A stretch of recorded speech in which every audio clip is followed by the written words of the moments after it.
So here we have the Kia Sportage on a 69 plate. I'm going to start off by jumping inside the car and running through some controls first of all. Okay, now that we're inside the car, we're going to start with the dials. On the left-hand side, we have the rev counter and coolant temperature gauge, and on the right-hand side, the speedometer and fuel gauge. In the middle, you can see the total miles of the car. They are 15,345. We have a digital readout for the speedometer over there as well. You can change that information for various different bits of trip computer and fuel economy information. There are other menus available up there as well, from your satellite navigation, vehicle systems, and then user settings. The buttons I was using to do that are just here. We have cruise control over that side as well. If you hit that button there while the cruise control is set, this car is able to maintain its own distance between itself and the car in front, both speeding up and slowing down automatically, depending on the car in front's speed. And over on the left-hand side, we have stereo and phone controls. The phone controls can only be used after such time as you pair the phone up to the car, and that's done at the central stereo screen, which we'll come to in a moment. Behind the steering wheel, we have the minus and plus pedals there, so that you can change gear manually with this automatic gearbox. Over in the center, we then have that touch screen, so you can access your satellite navigation, for example. There's a full video showing how the sat-nav system in this car works, which you can find on our website and on our YouTube channel as well. You can go back to the home screen from here, access your music, DAB, FM and AM radio, as you can see. You can come back out of that again. If you go into all menus, you'll actually be able to then get a full breakdown where you'll be able to pair your phone.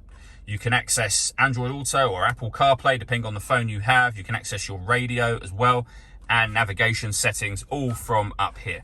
On top of that, if I put the vehicle into reverse, you'll see not only do we have parking sensors, we also have a full color reversing camera as well. Working our way down, we then have the main volume for the stereo. Some buttons you can use to access certain menus directly if you'd rather do that than use the touch screen. We then have dual zone climate control, so you can adjust the passenger temperature, the driver temperature.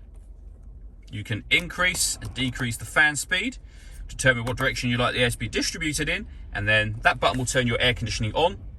Same button again to turn it off, or hit auto. The car will now take control of the fan speed and direction of the air to maintain the temperatures that you have asked for. In terms of the temperature and any other adjustments, every adjustment you make shows along the top of this screen as you make it, so you'll be able to see the temperature for passenger and driver, for example, up there. We have a heated driver's seat with 3 different heat settings. Heated passenger seat with the same, and then that one that I pushed first of all is actually an air-conditioned seat, again with 3 different settings for both driver and passenger. And we have a heated steering wheel on top of that as well.